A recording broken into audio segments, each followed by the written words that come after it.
Pagi mesin. Assalamualaikum warahmatullahi wabarakatuh.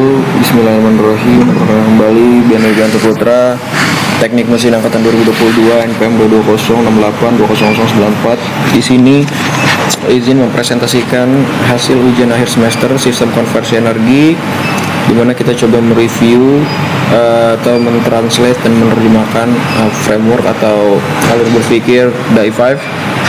Kemudian kita membuat evaluasi berdasarkan hasil proyek dan keseluruhan dari pembelajaran pada mata kuliah sistem konversi energi. Dan di sini dimulai dari framework DAI5, di mana adalah singkatan dari Deep Awareness of I, Intention, Initial Thinking, Idealization, dan Instruction Set. Di sini adalah kerangka berpikir yang mana secara sadar untuk pemecahan masalah yang terstruktur. Serta di sini juga dijabarkan 5 langkah inti dari DAI5, yaitu langkah dasar yang melibatkan pentingnya mengenai pribadi dan satu-satunya sang pencipta, di mana langkah ini menekankan kesadaran atau juga individu dan kesadaran diri sendiri, di mana di sini selanjutnya menyelaraskan tindakan dengan tujuan akhir mengenali Allah Subhanahu wa taala. Juga adalah keadaan nafs yang melayani lapisan inti. Di sini saya menjelaskan 4 tahapannya. Intention atau niat adalah keputusan antar kesadaran atau tujuan yang mendorong proses. Ini berasal dari hati yang berperan sebagai hardware yang membuka intensi untuk sisa framework, di mana niat ini memastikan bahwa setiap langkah penyelesaian masalah selaras dengan kehendak sang pencipta. Kemudian initial thinking, langkah ini mencakup analisis dan pemecahan masalah menyeluruh tentang masalah yang ada. Kemudian memastikan pemahaman mendalam tentang sifat dan akar penyebabnya. Kemudian idealization, di mana dalam langkah ini asumsi dibuat untuk menyederhanakan dan memodelkan masalah sambil memastikan mereka dapat diandalkan, realistis, dan selaras dengan prinsip-prinsip menyeluruh yang ditetapkan dalam tujuan. Kemudian instruction set, di sini termasuk prosedur, langkah-langkah, dan metode iteratif untuk menerapkan solusi dengan niat sadar, terus berkembang, dan membimbing tindakan sepanjang eksekusi. Dan kerangka berpikir ini menekankan keselarasan dengan tujuan yang lebih tinggi dan mengintegrasikan kesadaran teknis dan spiritual. Di sini berdiri terpisah dengan framework yang konvensional karena fokus pada niat dan lapisan dasar kesadaran atau nafs. Dan saya coba untuk evaluasi dan review dari subtopik dari 33 subtopik atau kriteria yang diberikan tentang implementasi dari Deep Awareness of I 5. Di sini consciousness of purpose, pembicaraan tentang sang pencipta di sini memiliki peran dan merancang sistem yang tidak hanya efisien secara teknis, tapi juga memperhatikan dampak sosial dan lingkungan. Self awareness, di mana seorang insinyur teknik itu perlu menyadari preferensi terhadap teknologi tertentu yang mungkin berasal dari pengalaman atau pendidikan mereka sebelumnya yang dapat mempengaruhi keputusan desain. Kemudian ethical consideration, memastikan bahwa solusi yang didapatkan dan diimplementasikan itu tidak hanya efisien secara teknis, tetapi juga bertanggung jawab terhadap dampak sosial dan lingkungan. Kemudian integration of society, cara cerdas ingat Tuhan, mengingatkan kita untuk selalu menjaga kesadaran spiritual dalam setiap keputusan teknis yang diambil. Dalam konteks sistem hidrolik ataupun sistem konversi energi lainnya, ini berarti merancang solusi yang tidak hanya efisien secara teknis, tapi juga bertanggung jawab terhadap alam. Kemudian critical reflection, evaluasinya menghubungkan solusi teknis dengan dampak spiritual dan sosial yang lebih luas. Misal desain sistem hidrolik selain efisiensi energi harus memperhatikan dampak sosial seperti akses energi bersih dan penciptaan lapangan kerja, serta dampak lingkungan jangka panjang.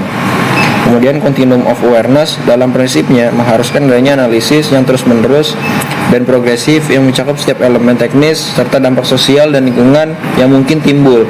Analisisnya tidak hanya dilakukan pada tahap awal perencanaan, tetapi terus berlanjut secara berkesinambungan. Kemudian clarity of intent, di mana pada mata kuliah sistem konversi energi ini, clarity of intent menuntut adanya tujuan yang jelas dan terarah yang selaras dengan prinsip berkelanjutan dan bertanggung jawab terhadap alam sebagai ciptaan Tuhan. Kemudian alignment of objectives. Di sini alignment of objectives memastikan pada prinsipnya bahwa tujuan proyek sejalan dengan nilai-nilai universal dan prinsip-prinsip yang berkelanjutan. Misalnya proyek hidrolik yang saya ambil contoh adalah PLTA. Tujuan teknis seperti efisiensi energi dan kos atau biaya harus selaras dengan nilai berkelanjutan, tanggung jawab sosial, dan pelestarian lingkungan. Kemudian relevance of intent memastikan bahwa tujuan desain proyek benar-benar menjawab kebutuhan teknik pada dunia nyata dengan cara yang efektif dan juga praktis. Kemudian sustainability focus. Di sini desain yang dilakukan harus tidak hanya efisien dalam konversi energi, tapi juga menjaga keseimbangan ekosistem, meminimalkan jejak karbon, dan menyediakan manfaat sosial yang sifatnya berkelanjutan. Kemudian fokus on quality menekankan pentingnya prioritas terhadap kehandalan, akurasi, dan presisi dalam setiap tahap perencanaan dan implementasi. Misalnya saya ambil proyek hidrolik lagi, entah hidrolik boat lift yaitu proyek yang saya ambil, atau PLTA lagi kembali yaitu kualitas solusi yang diusulkan harus dijaga untuk memastikan efisiensi maksimum dan konversi energi serta kestabilan dan ketahanan sistem dalam jangka panjang. Kemudian problem understanding, di mana kita mengharuskan pemahaman yang jelas dan mendalam tentang tantangan teknik yang dihadapi serta bagaimana masalah tersebut dapat dipecahkan secara efektif. Kemudian kita lanjut ke stakeholder awareness, di mana stakeholder utama itu meliputi masyarakat lokal yang terdampak, pemerintah, pemangku kepentingan industri, organisasi lingkungan. Kemudian masing-masing pihak ini memiliki pandangan yang berbeda-beda terkait manfaat dan potensi risiko. Oleh karena itu, merancang solusi yang adil dan efektif memerlukan konsultasi yang transparan serta memastikan bahwa desain sistem hidrolik dapat mengakomodasi kebutuhan sosial ekonomi masyarakat tanpa merusak alam dan memenuhi regulasi serta standar yang sedang berlaku. Kemudian conceptual analysis, places of the problem within a relevant cycle, social, and technical context. Di sini analisis kontekstual memerlukan pemahaman mendalam tentang kondisi geografis dan sosial di lokasi pembangkit listrik tenaga air. Dari contoh studi kasus yang kita ambil. Secara fisik kita harus juga memperhatikan topografi dan aliran air yang ada untuk menentukan desain yang tepat, seperti ukuran dan jenis bendungan serta saluran air secara sosial. Kemudian root cause analysis, di mana akar penyebab dari masalah dalam sistem hidrolik itu seringkali terkait dengan desain yang tidak mengoptimalkan potensi aliran air atau memilih material yang tidak tahan lama, mengakibatkan pemborosan energi, mengakibatkan juga biaya pemeliharaan yang tinggi. Kemudian identifikasi akar permasalahan ini dilakukan dengan mengumpulkan data dari operasional sistem, mengevaluasi kinerja jangka panjang, serta berkonsultasi dengan ahli di bidang hidrolika dan ekologi untuk memastikan solusi yang efektif dalam mengatasi masalah utama, bukan sekedar menyelesaikan atau mengatasi gejalanya saja. Relevance of analysis.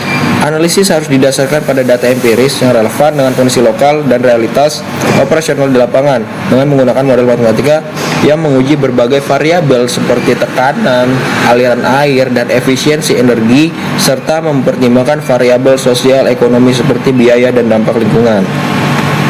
Use of data and evidence up, dan yang mana data yang diperlukan mencakup aliran air di lokasi pembangkit seperti juga perubahan musiman, efisiensi turbin, dan potensi energi yang dihasilkan. Kemudian selanjutnya di subtopik selanjutnya ada assumption clarity, asumsi yang umum dalam desain sistem hidrolik termasuk kestabilan aliran air, faktor pembebanan dan yang konstan, dan ketersediaan bahan baku yang diperlukan. Asumsi-asumsi ini perlu dijustifikasi dengan data teknis yang ada seperti hasil studi aliran air serta memeriksa keandalan material dalam kondisi operasi jangka panjang.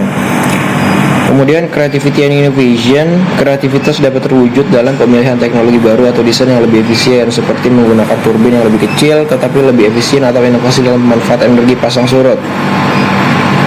Kemudian cycle realism, idealisasi sistem harus mematuhi hukum dasar fisika dasar seperti hukum konversi energi, termodinamika, fluida. Yang sebagai contoh desain turbin harus memperhitungkan hukum Bernoulli dari prinsip efisiensi mekanik untuk memastikan konversi energinya optimal. Selain itu, setiap komponen dalam sistem harus diuji untuk memastikan bahwa kinerjanya sesuai dengan ekspektasi, baik dalam simulasi maupun uji lapangan. Agar apa? Agar dapat diimplementasikan dengan sukses di dunia nyata. Kemudian alignment with intent, idealisasi, desain harus mengacu pada tujuan awal. Untuk apa?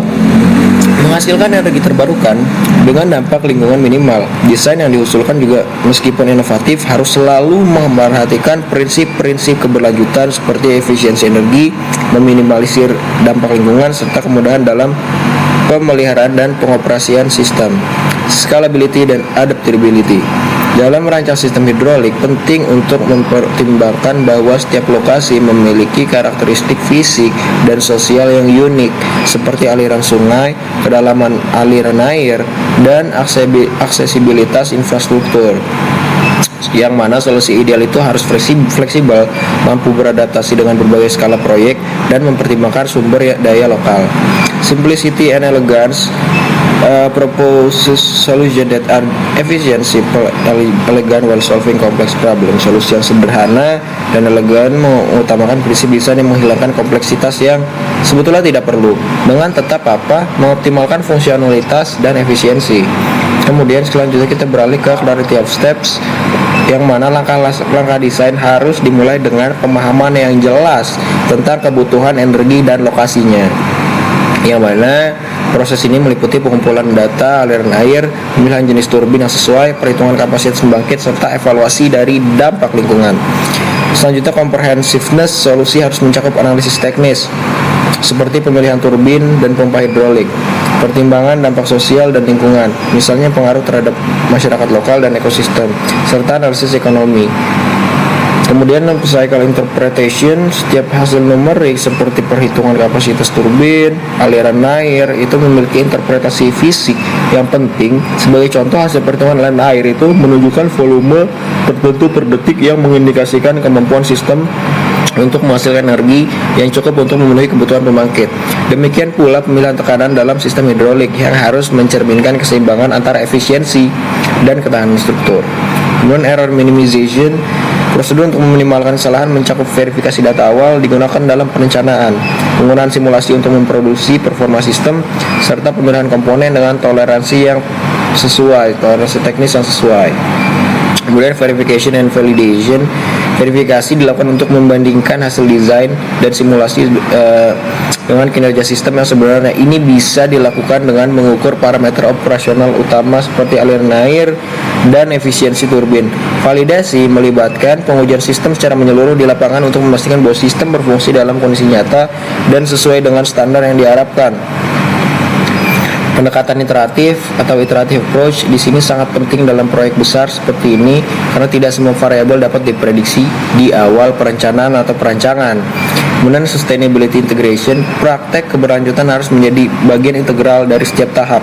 Dalam desain, pemilihan material yang ramah lingkungan dan penggunaan teknologi efisien sangat penting, yang mana setelah pembangunan sistem manajemen limbah yang baik dan pengurangan emisi karbon harus diterapkan. Yang selanjutnya, pada tahap operasi, sistem harus dirancang untuk meminimalkan pemborosan energi dengan mempertimbangkan pengelolaan air yang berkelanjutan dan penggunaan kembali sumber daya sebanyak mungkin. Selanjutnya, communication effectiveness. Instruksi teknis harus disusun secara sistematis menggunakan bahasa yang jelas, sederhana, dan mudah dipahami oleh berbagai pihak, termasuk insinyur, operator, dan manajer proyek. Kemudian alignment with the E5 framework, di sini agar solusi tetap selaras dengan kerangka E5, setiap langkah dan proses desain dan implementasi harus dipandu oleh prinsip-prinsip yang ada dalam E5 seperti kesadaran, tujuan, niat yang jelas, pemahaman masalah, relevansi sosial. Kemudian documentation quality, dokumentasi harus menyertakan semua aspek teknis dan prosedural dari desain hingga implementasi sistem hidrolik, termasuk spesifikasi teknis, diagram alir, perhitungan efisiensi, serta data penting lainnya yang terkait dengan pembangkit energi.